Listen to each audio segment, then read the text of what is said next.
Yo. Welcome back to another episode of We Unapologetically live. Black. I am your host, Rich, joined by my co host, Jamal. I'm And here today we got with a very Jamal. special guest with us in the building. We got a nice little old head. He raised me coming up, when I was going through the NCO course and everything like that. Uh, Master Gunner Sergeant Morris Mayfield, aka the Marine Mamba, Got the aka OG in the the building. Green Beast. If you guys in food service, you know this man. He is a living legend. Welcome.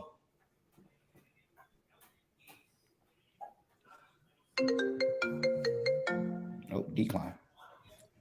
That was my fault.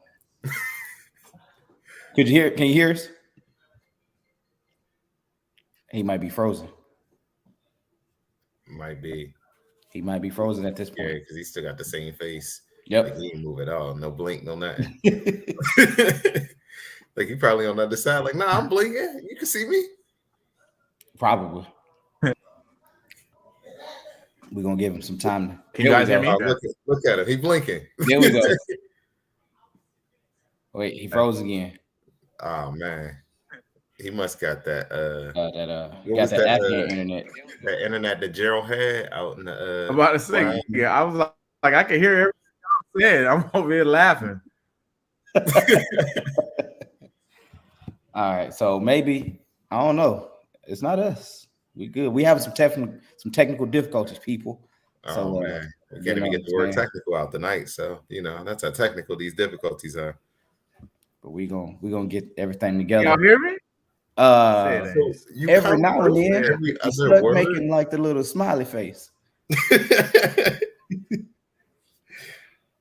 and now your thing is circling out. It might be your Wi-Fi. I think it's time to get better Wi-Fi. Yeah, You're probably out there with Masters. Where you at? You on the Zoom? Can you guys hear me now? Yes, that's better. Okay. All right. It's probably that East Coast internet. Not you talking about East Coast internet, dog. I'm on the East Coast internet. That's that Lejeune internet. No, that's the back. It's storming outside right now, so that might. But welcome. Like always, we start every episode with a mental health check-in. Making sure that everybody's good. We always want to make sure that everybody's right and in good mental. So starting off with you, Master Guns, how's your day going? How's everything going with you? Well, I'm good. Any day above ground is a good day. So that's how I feel about it. That's good. What's going on, Jamal? How your day going? It's better. So Izzy got sick on Saturday and then again on Monday. So I had to cancel the Black Panther ticket. So it was a shame because it was the first time I had bought the tickets ahead of time. Like I was planning. I was like, yeah, I'm gonna buy the tickets. I'm gonna get my seats reserved and everything. Nope, she got sick on me. So it was like, oh man, let me go ahead and. I'm not gonna lie to you. I didn't even reserve tickets. I want to go see it, but I want all the hype to get out of the way. Everybody go, they see it, and then when I go see it, it's just me in the movie theater, not me and 90 other people. Right. That's why I wanted to ride the hype wave from the front row. Like we had front row tickets. Like you weren't even gonna spoil the scene before I seen it. It was like, nah, I'm right there to watch it. Like you behind me. I just stay off the internet. But I'm good, man. I'm getting ready to move again. Oof. So we got our place. I'm gonna start moving again tomorrow. I got the keys, picked everything up today. So cool. We're gonna do that another move again. At least to pick out the place is out of the way. Like at least it wasn't even picking out the place; it was paying for the shit. I mean, every time I turn around, I'm dropping $2,000-$3,000 on some shit, and that's what's making me mad. I mean, because I got to pay for some shit. But into today's topic, we are talking about senior leadership, and that's why I went and I grabbed one of the most senior people that I know from my time in the Marine Corps, who is very knowledgeable, and he's not what I would call so high up that he's unapproachable. You know what I'm saying? There was a lot of people like that from with me going through. They rank was so high you couldn't talk to them. Outside of a good morning, they didn't want to speak to you. You weren't on their level.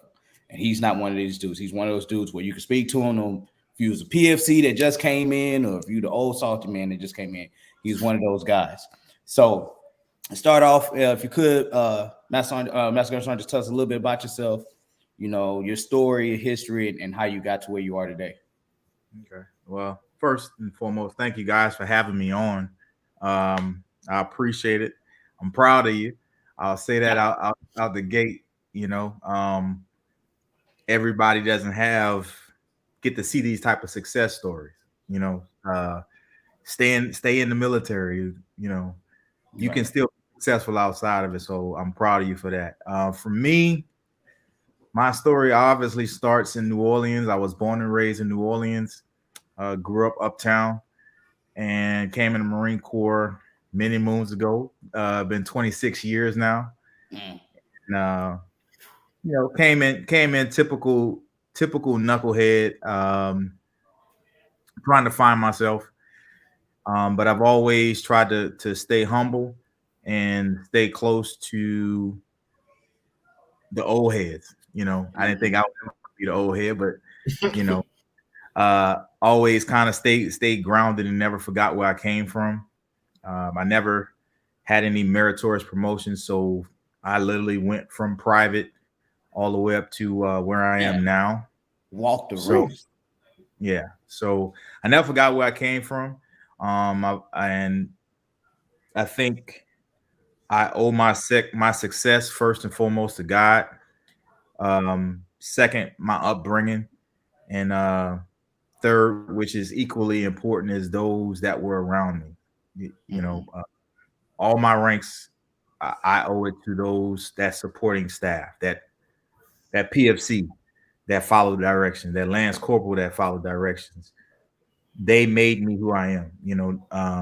I've always had the family concept. I know it's a team concept, but I think when you consider family, you're more invested in the ones that are around you, and you want to see everybody win when you look at it from a family standpoint. When you look at it from a team standpoint, everybody wants to be a star. As a family,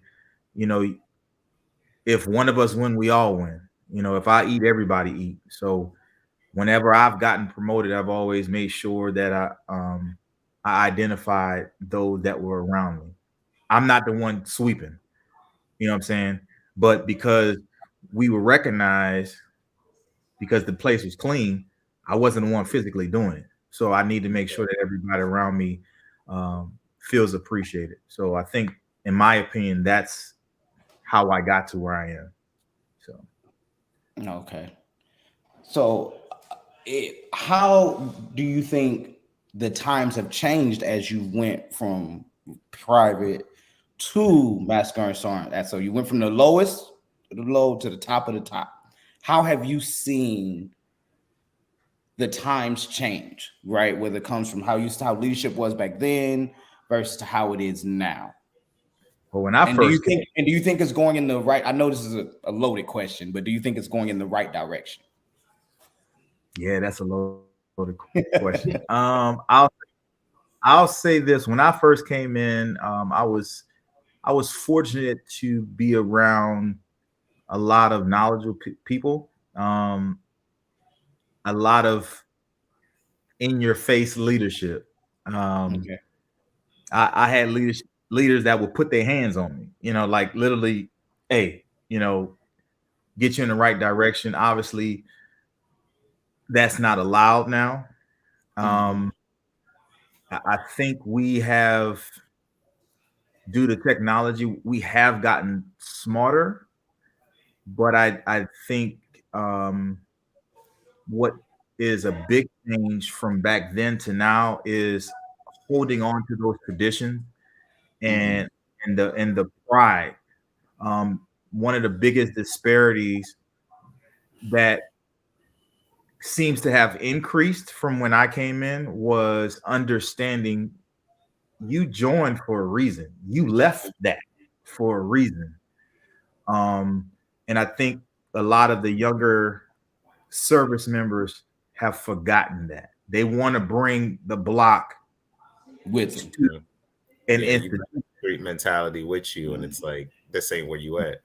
This is an institution, and I've always tried to tell young Marines or anybody that talks to me, this is a corporate business. Mm-hmm. The business of war has been going on as long as this nation has been going on. Business is good. And then when you look at the business model of the military, for the Marine Corps, they've been doing it for 247 years. Right. So coming into an institution, there are foundations that will not change. And you either need to understand that you have to adjust to them and find your way in them, or you just don't need to be a part of it. And that's just the reality of it. You joined an institution. The institution didn't join you. Right. And, we all left home for something. I wanted to get my college paid for. I just wanted to get a for sure paycheck. I wanted to make you wanted to join for something because where you were at, you were stagnant. You didn't see you progressing where you were at. So now that you've transitioned into the military, the struggle that a lot of us have, and that honestly has kind of pretty much been the same story, even for me, is trying to find who you are, but at the same time, never forgetting I left home for a reason. Mm-hmm. I left home for a reason, and I'm here to achieve something. And in order to get something that I want, I got to go through something. I got to go through something. Whether it's dealing with, can I curse on here? Yeah, absolutely. Okay. Whether I gotta deal with an asshole, I gotta deal with a coward, I gotta deal with somebody that's go hide behind their rank. I didn't join for them, so I refuse to allow them to dictate how and when I decide I'm going to transition out of the military. Because the military, they go get whatever they got to get out of you. Right. I don't care what branch it is. They go get what they got to get out of you. They've invested in you. They go get a return on their investment one way or the other. But the question you got to ask yourself is, what did I come in here for, and what am I trying to obtain? And I got to go through something to get to where I am. So it's either you're going to be the immature person and try to buck the system, and this me, what I'm saying, I'm back on the block. This won't rock like that. Okay, I got it. Let's see which one. Big bank take little bank. Let's see how this goes. They kick you out. You proved your point. I did it my way. They kicked me out. Okay, now you got to deal with the adverse effects that come along with that. You got to play the game where you fit in at. So to answer the question as far as what do I see that has changed, we have become a smarter nation, but a more sensitive nation. You got a lot. When I came in, I was coming in with guys who served with people that was in Vietnam, and we know how rough that was. Right. And then you had the Desert Shield guys that was training me. They were around for those kind of things. They were on a downslope of them coming out when I came in, but they were hard. They were hard. They actually seen combat, and they knew what it took to get to a certain level, and they honored their path. I think. Where do you think it changed that? Because if you learned from Desert Storm, Desert Shield, you learned from them. I learned from you guys. Afghanistan, Operation Enduring Freedom, Iraqi Freedom. Right, because that's what I learned if from. Everyone's learning from that same mentality. Where do you think that shift changed where it's no longer that mentality? I think that the shift came when we forgot the basic fundamentals. The basic fundamentals was no longer important. It was like, what's the new shiny toy, right? Like a cell phone, right? Cell phone comes out, ooh, bells and whistles, is this and that. But what is the overall mission of the cell phone? Is to make a call. Right. We got so caught up in all the bells and whistles things, we diluted what the ultimate purpose is. You know, it's hey, we're here to win wars, fight battles, respect traditions, uphold the Constitution, right? That's just the basic things, and honor and respect one another. That brotherhood, that sisterhood, that camaraderie. That's the ground floor. But what has buried under that is the technology and the, we want to blend into society. We want to change for society, and that's where the friction is. You join to separate yourself from them to be an upper echelon of what the ideals and what right looks like. We have all made a decision, the conscious decision, that we're going to sacrifice our life for a stranger. Right. That separates you. I don't care who you are. That separates you from a lot of people. And that's to be respected. But you also got to realize that there was people that laid the foundation before you, that you should respect them as well. And that shifted again with technology, because the window dressing, the lipstick on the pig, we started focusing more on that. I don't want to hurt your feelings.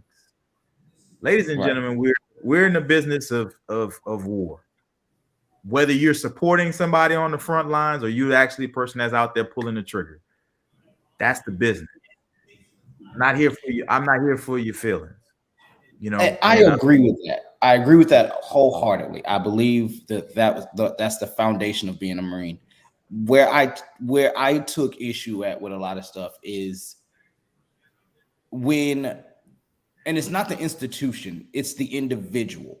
And a lot of people, I believe, had a hard time separating the difference between the institution and the individual, right? Because I'll come in and I get promoted to sergeant, and now I'm the one in charge of training Marines, right? And I remember when I came up, I watched my NCOs do everything. My corporals did everything, my sergeants did everything, and then somewhere along the way, it shifted to now they weren't doing anything, and the NCO or the staff NCOs are the ones that are now doing everything, right? They're the ones that's hands-on training, and what I started to run into was like, wait, I want to be the one that trains my Marines. You know what I'm saying? Like that's how I was brought up. I want to be the one to do that. How do you think, and this is even for those that are still in, how do you think they can speak to their staff NCOs to let them know, hey, look, I'm the one that's supposed to be training them.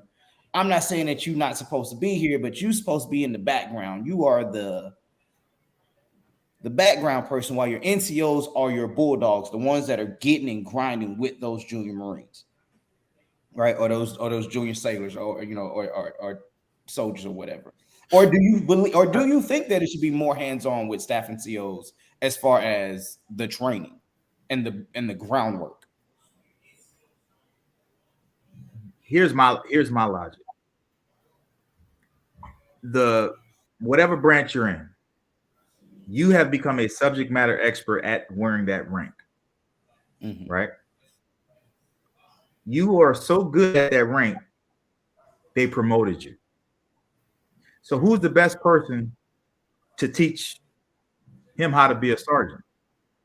Staff sergeant. The staff sergeant. Staff sergeant. So the staff sergeant should be invested in you to make sure that you are proficient at becoming their replacement. So, in my opinion, it's a two-way street. I'm still supposed to mentor and guide you and train you, but I'm also allowing you to be empowered. The one thing that I don't like is I got my rank, you need to figure it out. That's kind of like the age-old tradition in black houses. When you graduate, you need to get out of my house. You figure it out. Tell me who had it all figured out at 18. Not a soul. Not a soul, right? That's why a lot of us joined the military. But you also got to think about it. When you left your house, did the title of your parents change? Nah. That's still your parents, right? Yeah. You're still their child, right? So that means you didn't gain infinite knowledge the moment you left either. The job still needs to be done. Right.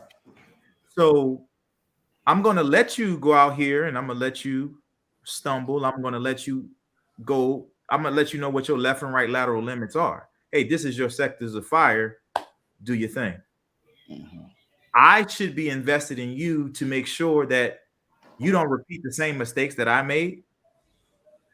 And I'm also there to let you get the opportunity to do things that I wasn't able to do. I may have been micromanaged my whole career. Well, I'm not going to micromanage you, but Mm-hmm. at the same token, I'm going to give you the opportunity to lead your Marines and train your Marines. But in order to do that, I must properly educate you. So it's a constant cycle. I got to feed you while you feeding them. From people, Unfortunately, I've ran into the everybody opposite. got to know something. Everybody got to know. Because the reality of it is, if I drop dead tomorrow, the machine still runs. So why should I hold all this knowledge to myself? I need to give you the game Right. where it continues on. But that's what we've run into. That's what I've run into, and a lot of Marines that I've worked with have run into is they run into that leader that they don't want you to be where they are, right? They want you to stay down there, and they want to keep that separation, right? I've legit had sergeants look corporals in the eye and say, as long as I'm here, you'll never get promoted to sergeant. I've had staff NCOs look sergeant, as long as I'm here, you'll never get promoted, because they wanted to keep that separation, right? And I understand that most leaders are not like that. But it's kind of like that rotten apple, in the bunch. You got to start pulling. You see one rotten apple, and then you just assume the whole bunch is spoiled because you've seen one rotten apple. How how do how do you think people can fix that relationship with those that are just like, nah, I'm here, y'all stay down there. Like, I'm gonna work on getting promoted myself, and then I'll let you come up after I've come up. What's meant for me will be for me. All right. Mm. I will not lose my shine by spreading light on you. So for me, that kind of logic makes absolutely no sense. But to answer your question, I always tell people, be the change that you want to see. Create that semper fidelis around yourself, right? Mhm. So if you have that piss poor leader, that selfish leader, then you be selfless to those that follow behind you. You give them the game, because at the end of the day, that's the beautiful thing about technology that has changed from my day. Everything you need to know to get promoted, to elevate yourself, is right at your. Hey, just pull it up. Right. You Um, know what I'm saying? You work around that. Mhm. You work around that. Eventually, that person is going to move on, get exposed, or whatever it is. It's not a cookie cut answer, because it is a challenge, especially if they're wearing rank and they have some kind of say in your evaluation, your fitness reports, or counselings, or whatever like that. They play a role in that. However, you take care of your Marines. You do the things that you're supposed to do. You educate yourself, so when they come to you with a lackluster counseling or fitness report, their evaluations, well, there are things that you need to do to kind of combat that. Because if I know I'm going to get counseled at the end of the month, I'm going to ask, can I have a conversation with you on the 15th? I'm going to sit down. Where do you see me at? According to this, and this, where do you see me at? And then you document that. You sit down and you literally write down things that you've done throughout the month, and you actually be honest with yourself where I'm at. So there's no surprise at the end of the month, because once that counseling sheet's done and once that fitness report is done, it's hard to fight that. But if I'm forcing you to have these conversations with me, I'm forcing you to do your job. Your job is to lead, mentor, guide, and train. Fuck your feelings. Do your job. I'm gonna force you to do your job. So when it's time for me to be evaluated, it's hard for you to justify why I'm not getting promoted, because now I got documented proof. So now I need to bring this to somebody higher than you, because now what you saying and what actually happened, they're not jiving, brother. Mm-hmm.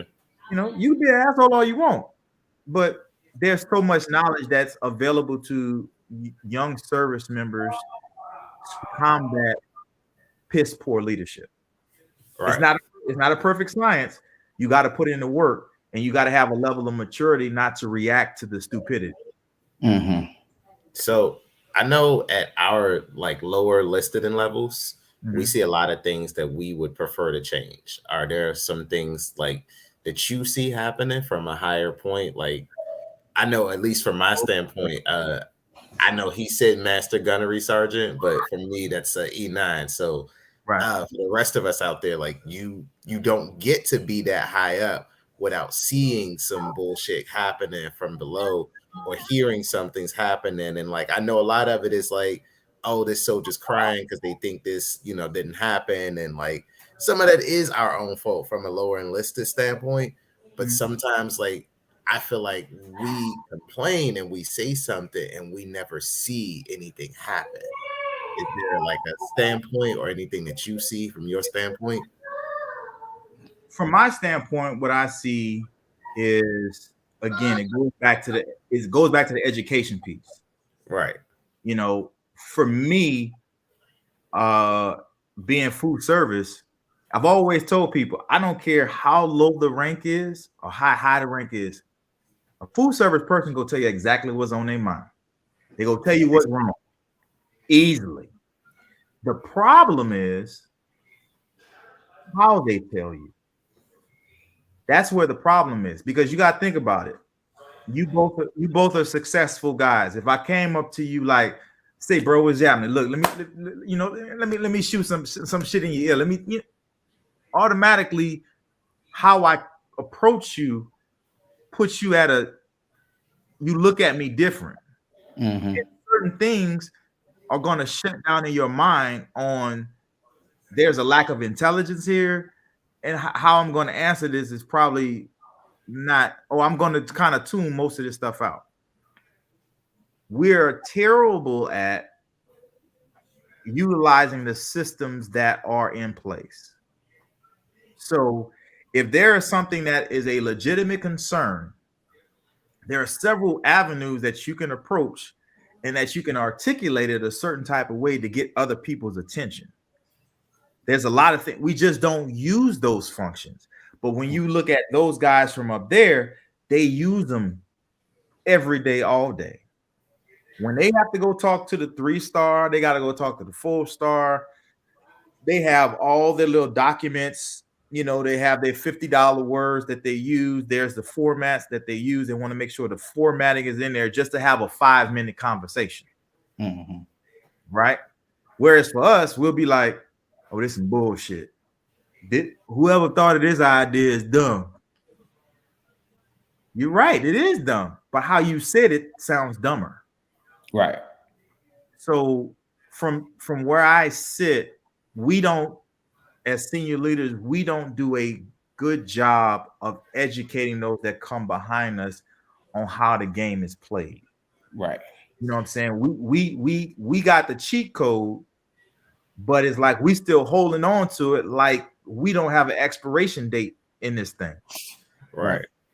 And I'm not gonna lie, I fell into that trap. I'm gonna tell you what I'm thinking, but I've always been upfront with it. Like, no, that's stupid. Why would we do that? Rather than saying, hey, Gunny, you think we could possibly do it this way? Like maybe do this and this instead? Rather, but me, and that's where I found myself in a lot of trouble. It's like, well, damn, you always bucking the system. I'm like, well, damn, y'all always got something dumb on the board. Yeah. But I didn't understand that until later on in my career where I'm like, dang, I probably could have said that like a lot. I probably could have addressed that way better. I probably could have did this better, which would have made him listen and at least be more receptive to the idea of, hey, this is probably what will help the Marines better on the watch. like, hey, Gunny, if we're gonna have a 3-watch, let's actually have a 3-watch, not a everybody comes in every day and you just split us into 3 different groups type of deal that was going on. But Yeah. Off of that, we're gonna move into you and your extracurricular activities, your businesses, your all your stuff. How do you manage a married man, kids, full-time Marine, full-time businessman? How you gotta tell me, What's the because game plan? Put us on. all I do is go to school and I'm already tired of these kids. Tell us a little bit about it, and just so y'all know, I bought this man's clothing. Money. I appreciate it. It's we make excuses for what we want to do. Mm. Yeah, we justify why we're doing something. But when it's something of value to us that can put us to a different level, we allow so many excuses to come in to prevent us from that. You know, I'm a father. I got to be responsible. I got to make sure my bills. I can't do that. You know what I'm saying? But oh man, the new Jordans came out, so I pay this. I do this. I do. We go find a way to justify why we got that. Right. For me, I looked at what I did early on in my career. My first 4 years, I worked hard for the Marine Corps and I partied hard because I wasn't in my mama's house. Right. And that 4 years went by so fast. I was like, wait a minute. Like, I literally got my ass chewed by my first sergeant because I had 6 months left in the Marine Corps and I had nothing planned. Like, he put me at the position of attention and cussed me out. Because I came in, he's like, what you gonna do when you get out? Go back to New Orleans. Like, yeah, I ain't thinking about it. Like, you get out in 6 months. And when I said, for real, he lost it, right? And when I was sitting there and I did my re-enlistment, I sat back and I was like, I don't have nothing to show for this other than the fact that I accomplished boot camp. I got promoted a couple of times. But what does that mean outside the Marine Corps?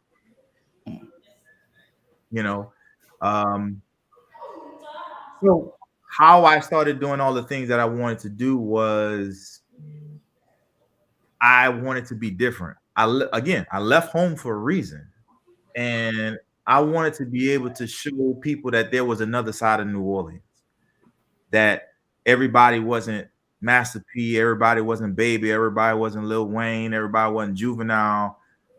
You know what I'm saying? Because every time I said I was from New Orleans, that everybody automatically, Juvenile, no P.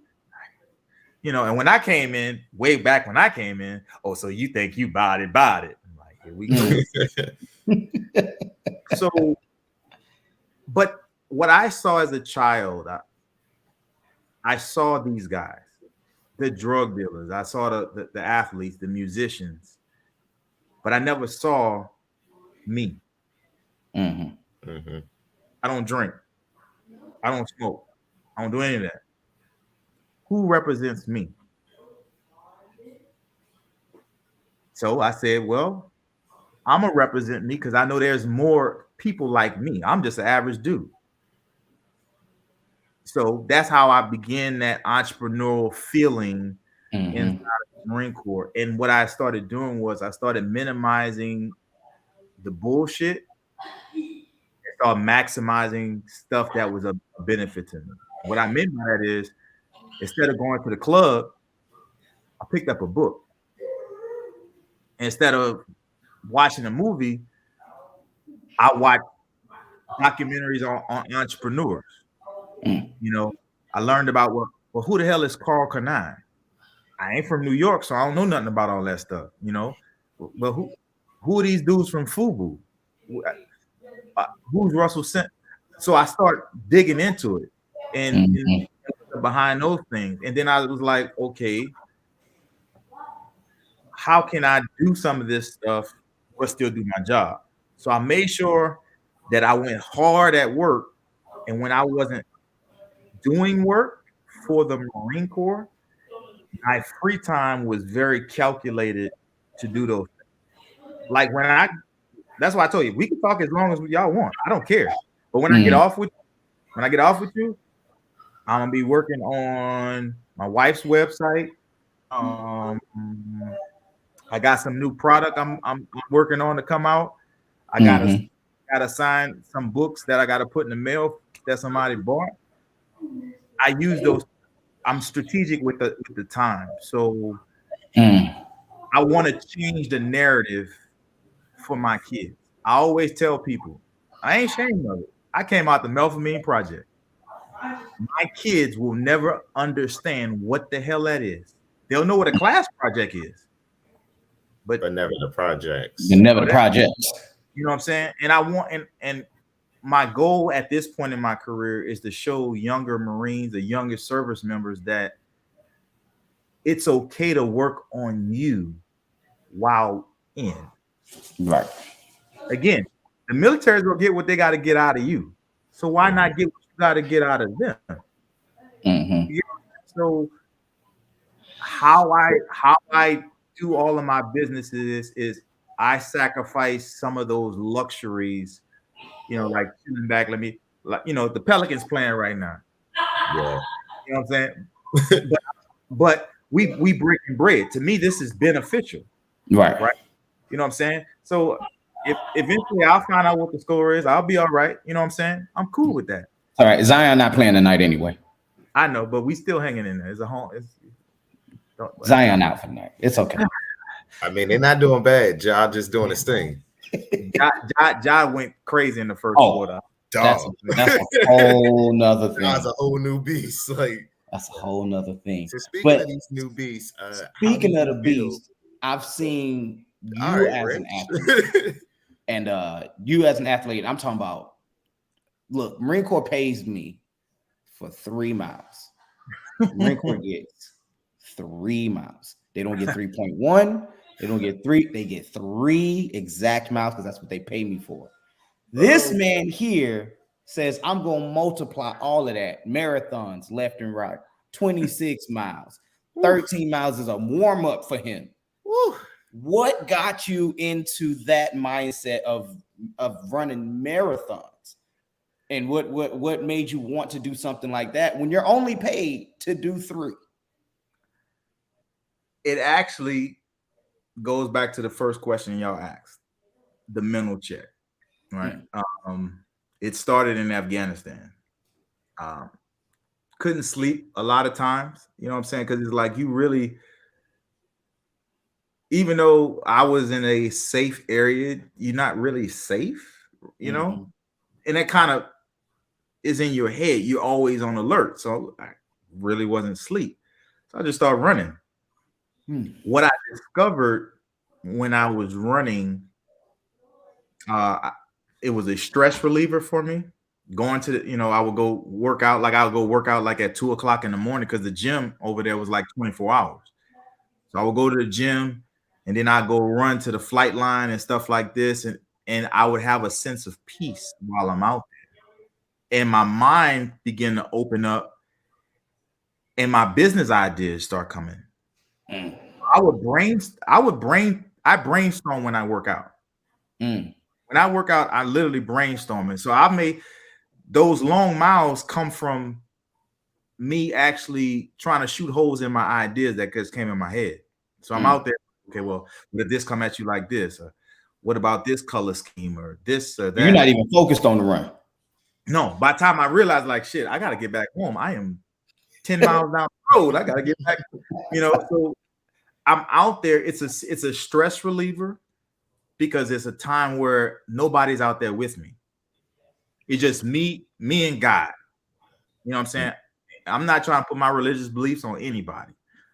But that's my meditation time when I'm out there, where it's like I have a lot of clarity. And when I come back, I got all that stuff going on. Sometimes I'll stop in the middle of my run and I'll take my phone out and I'm like, oh, I got to write that down. That was I don't know where that came from, but that sound fire. I'm dropping bars out this motherfucker, you know. And but that's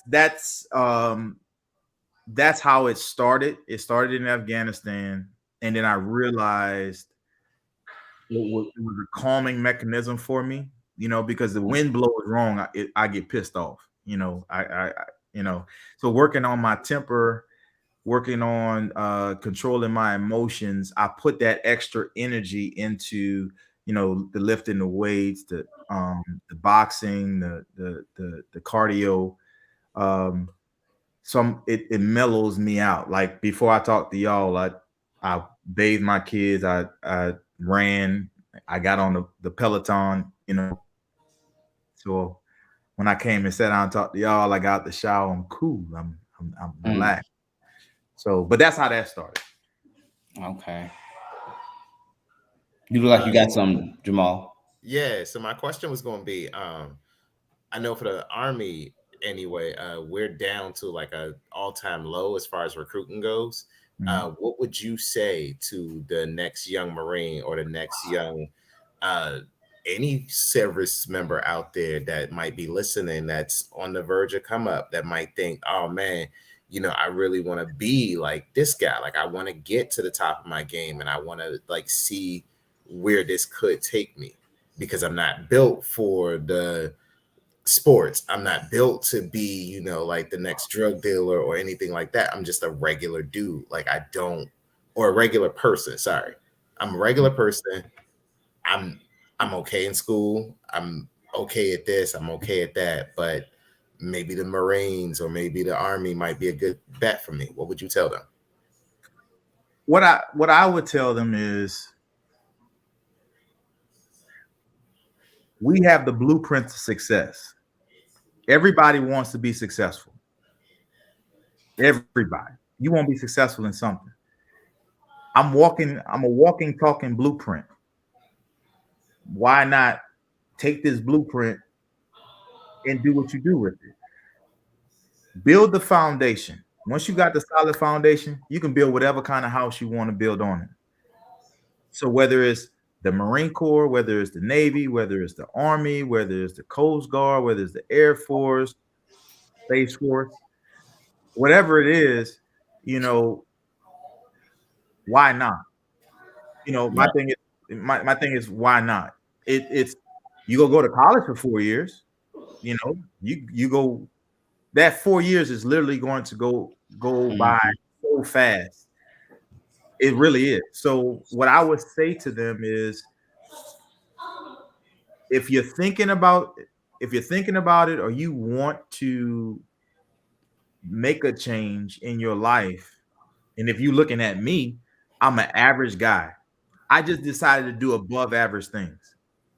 It's attainable. That's the beauty of it. You can go and do this thing, but be strategic about it. Be strategic about it. You know, it's a 4-year commitment. Within that 4 years, you at a minimum can get an associate's degree. At a minimum, get an associate's degree.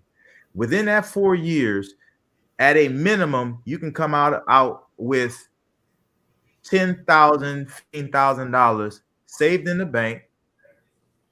In a 4-year time span, you could diversify your funds and literally have a stock portfolio in 4 years. You can put yourself in a position where you can own property, right? Let's just say in 4 years, you've PCS twice. You can have properties in 2 different states in a 4-year time span. You can do all of this stuff in a 4-year time span. All you got to do is be committed to what you want to do. The only payback you got to do is show up on time, do your job, wear the uniform with pride, make sure you shave your face, make sure you get haircuts, make sure you keep your room clean. Bruh, that's the freest, easiest hustle you can ever do. You ain't got to look over your back. The police ain't coming after you. They paying you to do this stuff. They're going one service member, they spend a minimum of $20,000 on one service member to get through boot camp and to get a skill. They're paying you to do that. Then they spend millions of dollars on a facility, a gym you can use at your leisure to keep yourself in shape. They go give you a place to stay. They go pay you on the first and 15th, and you can do whatever you want with that money. Then, oh, by the way, you can go to school and you can study that something that has nothing to do with your MOS. So basically, you can have two different types of careers. They certified me in this skill over here, but I went to school and got a degree in this. That's a free hustle to me. That's what I would say to a young person. We have to talk about that quality of living, them houses that they put us in. But I'm not gonna hold you. They put us We playing devil's advocate. What did he lie? He told you can go to school for free? I'm just joking about the barracks because he know the type of barracks we stay in. Oh yeah, absolutely. Sometimes it'd be like go to a freshman barrack. I mean a freshman's dorm room. Ain't too different. Dog, I cleaned out my brother's dorm room when COVID hit. I stole his mini fridge. Like that giant, he barely had enough room for that mini fridge in there. Yeah, that's true. So how do you think your career panned out as, or how do you, no. I'm gonna make sure I word this to where you can actually answer. As a black man, how do you believe you were given, and have you seen do you believe most black men are given a fair chance in the military? Right. I've read articles that talked about black males punishments being harsher, right? So, white counterpart, black counterpart, they'll both get NJP'd for a DUI, right? Mm-hmm. But the white counterpart, when they said statistically speaking, would receive a lesser punishment, and the black counterpart will receive a harsher punishment. He'll get maxed out, and they won't even second guess about it. Where the white counterpart, like his might be suspended for a little bit, and if he gets in trouble again, then we'll do this. Do you believe? I know that you don't. I know that we all believe that racism doesn't exist inside the military. We understand that, right? We know it doesn't exist. But do you believe that there are differences, or do you believe that you're given a fair chance no matter what? The system is designed and it works exactly the way it's supposed to work for who it's meant for.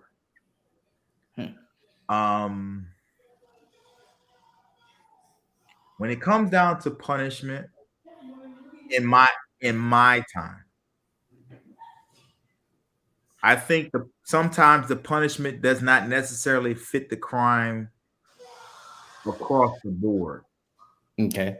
Those that may seem like they have gotten harder punishments that were deemed, they wouldn't have did this to so-and-so, you might want to kind of look at that track record leading up to that. Okay. Right. We highlight this moment, but don't backtrack everything that led up that took place. You know what I'm saying? But you got to also look at it like this. You can do a whole lot of great things.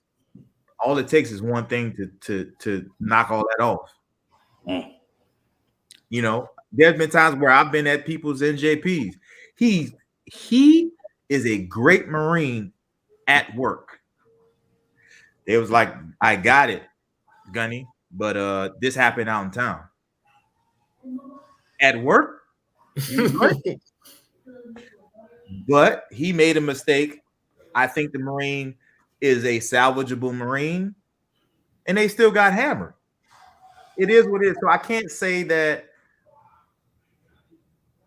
the darker colored Marines got a more severe punishment. Okay. What I will say is it could come across that them bouncing back from it seems more of a challenge Then than their counterparts. okay, so then I'll ask the question like this: do you believe the punishment system is fair across the board, or do you believe the punishment system is sometimes too great? I've legit watched a Marine get NJP'd for not paying a car note, and the first thing that they took from him was his money. And I'm like, how did this make sense? You NJP'd him because he couldn't pay a bill, and then you took his money, which could further hurt him from paying a bill. Do you sometimes believe that the punishment system is just a little bit unfair? I think let me say this: the system, in a generic form, makes sense. How the punishments are divvied out, at times I call into question. Okay. For that particular situation, leadership has to be vocal. So if the Marine got in trouble for not paying his car note, we need to pull the whole onion back. What the punishment should be is, okay, have you as a leader, I would ask the leadership, did you take this Marine to go get financial planning classes? Did this Marine go to the first time car buyers class? Because they offer that on basis. Did the young Marine or service member have a budget? Did you sit down and talk to them? Because back in the day, when I was a young troop, I literally had to go and sit down with my staff NCO when I said I wanted to buy a car. It was mandatory. Mm-hmm. I didn't like the guy that much, but it was like, okay, I mean, I got to go. And he actually went with me to go shop around for my first car. He took his time and he drove me around to go, and we talked about what I looked for and what I had and gave me pointers. Does that still happen? In some cases, it does. But when you talk about the punishment, is like when the person that's divvying out the punishment is where I call in the question sometimes. Because some may go with their emotions instead of logic. Mm-hmm. That's where the gray area is. Like putting a married Marine on restriction and EPD. I just find that to be not like where you might fix the Marine in a certain area, you could potentially be causing issues in another.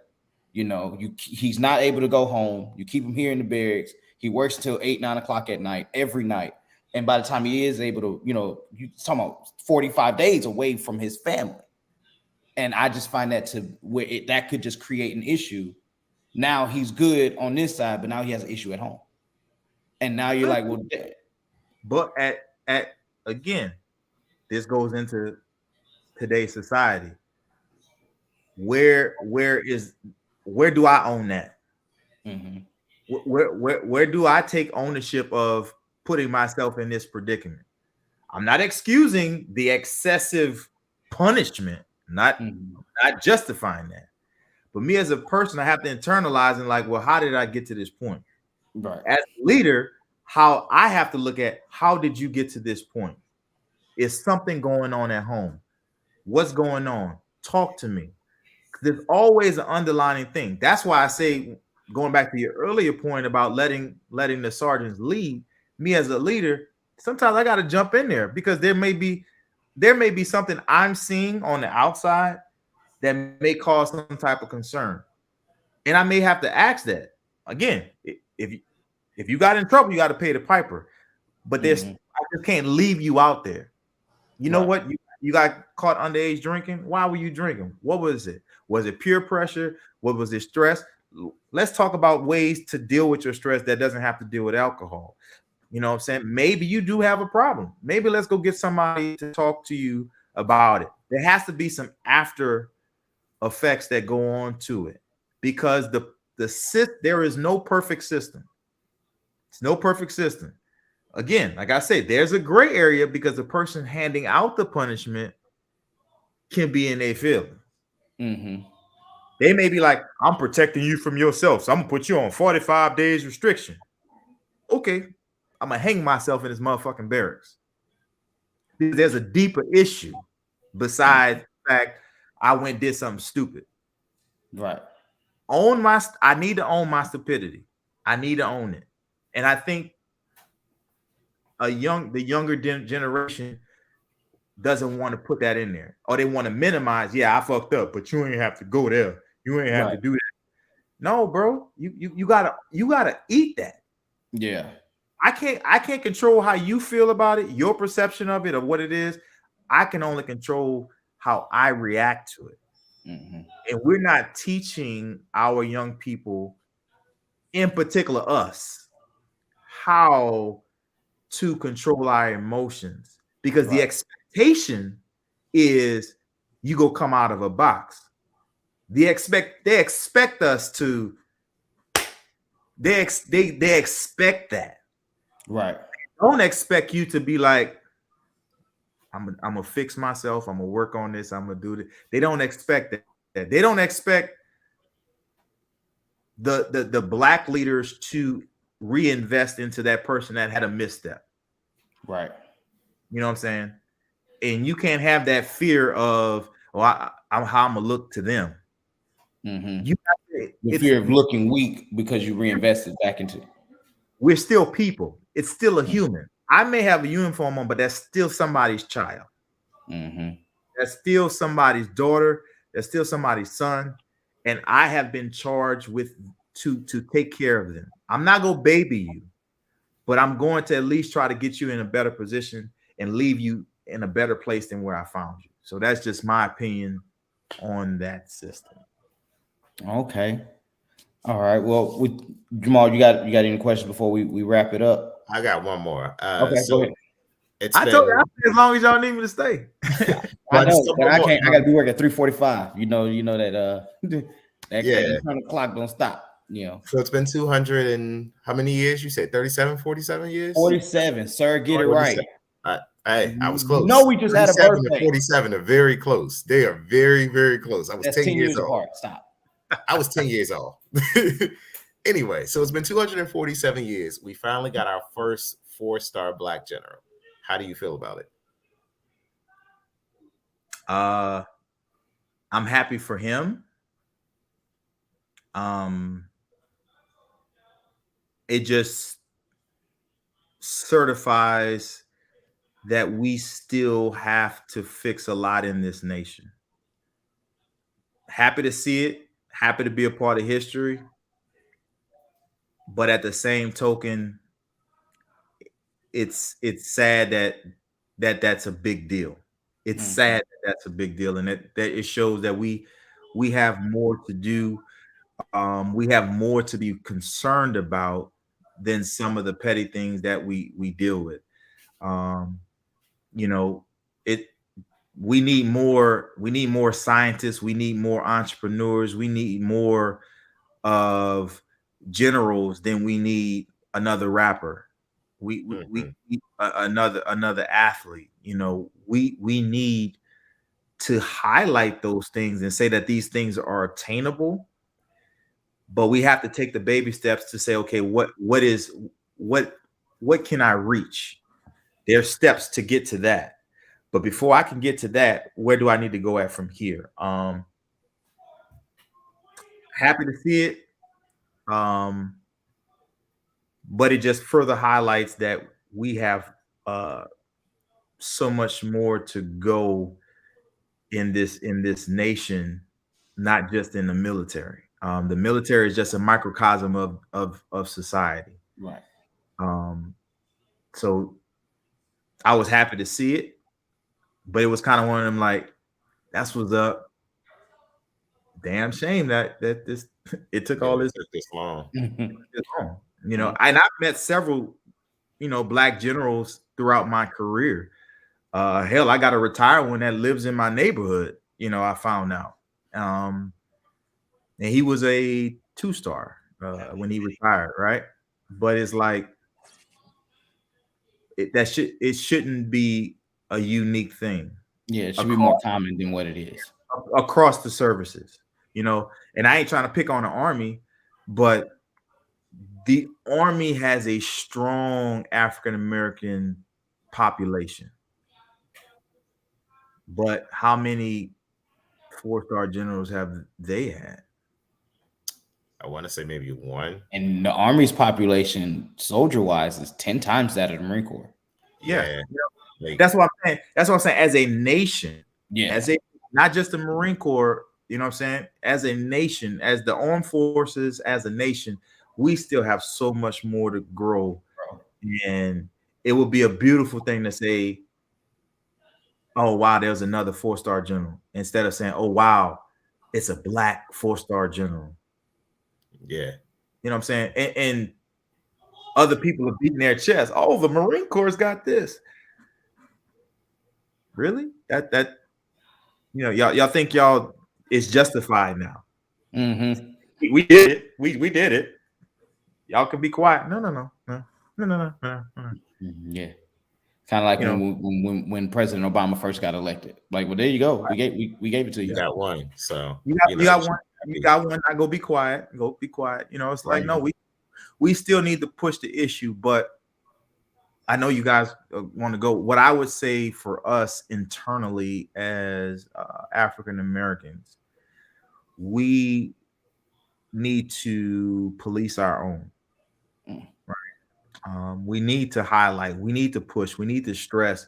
Going back to your point about what would I say to another young person is that we need to it's okay to love one another, to tell you gentlemen, hey, I'm proud of you guys. I appreciate being in your presence. I ain't got to mean mug you when I walk past you. Mm-hmm. What's up, King? I can salute you, and it doesn't minimize or diminish the type of man that I am. Value the queens in our society, and highlight those people that are doing the non-traditional things. I ain't knocking nobody who wants to do music.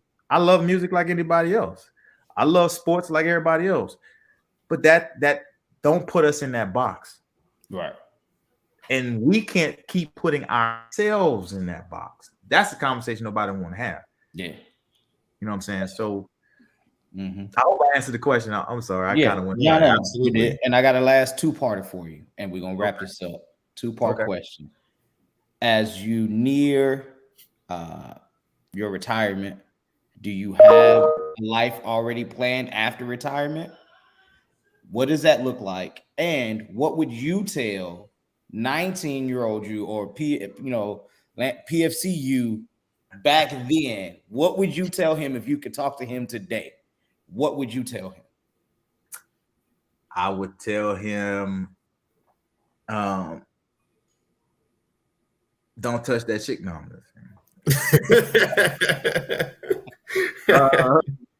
I probably would have told the 19-year-old me to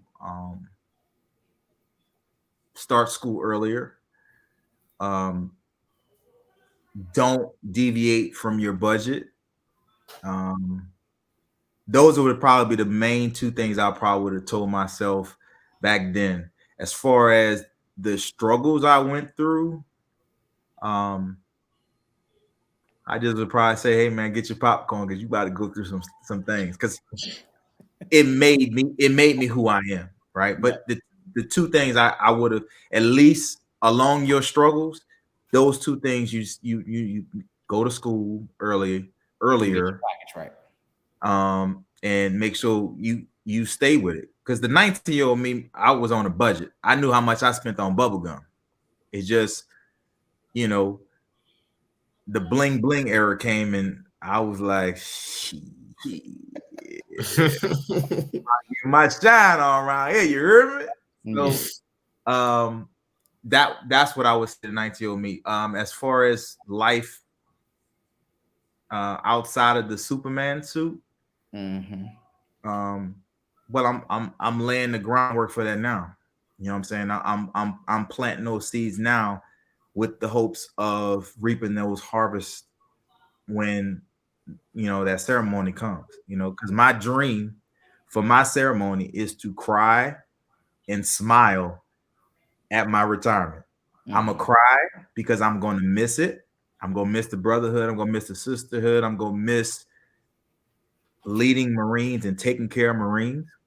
But I'm gonna smile because I'm gonna be like, I'm rich, bitch. Do you plan on staying around it? I know a lot of people retire and they stay around the culture, and then there's a lot of us like me where we don't. I mean, obviously, this just because where I moved to, really, where you just move away from the culture, and so you're not in it anymore, or you like, nope, I gave you everything I had. I don't know. I think that's too hard to tell while you in, because like you don't really know where you land on that spectrum, because you could fall anywhere from I miss it and I want to go back to nah, kind of like that beard that Jamal got over there. Like that looked nice. I want to grow one. I'll put it to you like this. When I first came in, I remember getting chewed out because I walked across the grass. Get your ass off the grass. I'm like, what his ass go do when he ain't got nothing else? Here I am. Hey, Marine. Hey. Get off the grass. They got a sidewalk, right? I'm that guy now, right? So to your point of saying it's one thing to say, okay, hey, I'm gonna do this when I get away while I'm in, right? What I will say for me personally, I'm going to make sure I'm always readily available to anybody. So whether I'm in the uniform or out, leadership doesn't stop. Mentorship doesn't stop. I'm invested in that. That's not, just because I'm wearing a uniform. I genuinely care about the success of other people. I want to see people win. I'm invested in that. I'm excited that you guys got this podcast. I'm excited to see the things that you guys do. That's not going to stop once the uniform come off. So to answer your question, that staying around it is me still being a leader outside of that, and that's going to always be a part of my personality once it's all said and done. So but I'm laying the seeds right now. Got the clothing line. I'm actually working on a second clothing line. I got a consulting, help people write their own books. We'll probably go start writing. Show some of that out. Let the people know where to find you at. Oh yeah. I mean, I got, what I'm saying. I brought product, baby. I brought product, Yeah, show it off, don't Gumbo Warrior, recipe of a true leader. The Green Monster, lessons, quotes, and philosophies of a warrior. You know what I'm saying? So can we get these on Amazon? Oh, yes, sir. Now if you want them autographed, you can go to mokacia.com, www.mokacia.com. And I'll gladly autograph them for you. Got gear, what I'm saying? Got the positivity, what I'm saying? I keep that going. I'm actually show y'all something that I haven't shown to a lot of people that I just came out with. So sneak peek. Oh, is that the Doso hat? Yeah, that's nice. Yeah. I'm gonna go ahead and put in my order for that. So are they ready right now? A Christmas present. So I'm just saying, it's exclusive. They available right now? You got to inbox me for these. I ain't put these on. I give me the Christmas present. Okay, put them on the website, but it got the good quality. I'm gonna have to give me that one. Yeah. So nice. So I'm working on a lot of things. I got the YouTube channel for the weekly motivation videos on there. I have my own podcast. I don't do the video part of it. I just do the vocal part of it. The Barracks Room podcast, where I just kind of just talk about, life and how it feels from that perspective, because I never forgot where I came from. You know what I'm saying? So when I speak on there, I speak from every level that I've been at as a young person, as a young leader, you know what I'm saying, and as a person, you know what I'm saying, in the position I'm currently in.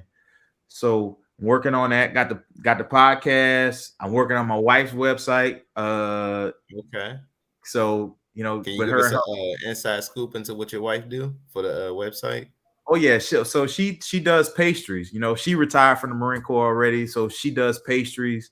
She a fool with it. So just trying to put her out there, because if you know what I'm saying, if I shine, my wife got to shine. You know what I'm saying? We all So got one out here. yeah, so her website, I'm gonna try to drop that this Friday. That's my goal. But to put her website out there, we got the consulting business. If anybody has an interest in writing their own book, I have my own consulting firm with that, so I can help people self-publish their books. I'm just working, man. I'm in college right now. You know what I'm saying? I can't be a hypocrite and tell people to go to college, and I ain't going to college. So absolutely, done that. Might have to go back. Hey, do your thing. Do your thing. Everybody So want me to get my I'm working on a lot of stuff, man. Like I said, I got the YouTube channel, Makassier 504. The clothing line, Makassier Clothing. Also got the Day On Stay On brand as well. The wife's mother of 3 edible delights. I'm writing books. I'm an author, and I'm on Amazon. So I got a lot going on. My hope is that I inspire and I motivate people, because everything is about motivation and positivity. And I hope that the things that I'm doing inspires not only people in the military to invest in themselves, but motivate and inspire people that may not be in the military to go out there and pursue their greatness. And it's okay to be an average person doing above average things. You don't have to be attached to a microphone or a ball. right? We Absolutely. want to thank you so much for joining us this Thank evening. you so much, because you Spending don't your see a time out guy your at your evening. level come down to just kick it with us, just willy nilly. Give you your flowers. Thank you for your 26 years of service and many more that you plan on giving us. Thank you. Like always, Unapologetically Black is brought to you by RDI Financial, where we help you with all your credit and financial needs, where you can't help broke people being broke. What means is, because I know a lot of people ask me, what you mean by you can't help broke people being broke? If you're broke, you can't help nobody. So you got to stop being broke so that you can help broke people. All right, that's what we do around here. We help. I like that. Can't pour from an empty cup. All right, but like always, till next time, man. Y'all stay safe. Y'all stay healthy, and always stay unapologetically black. Good night, folk. We love y'all. Good night. Appreciate it.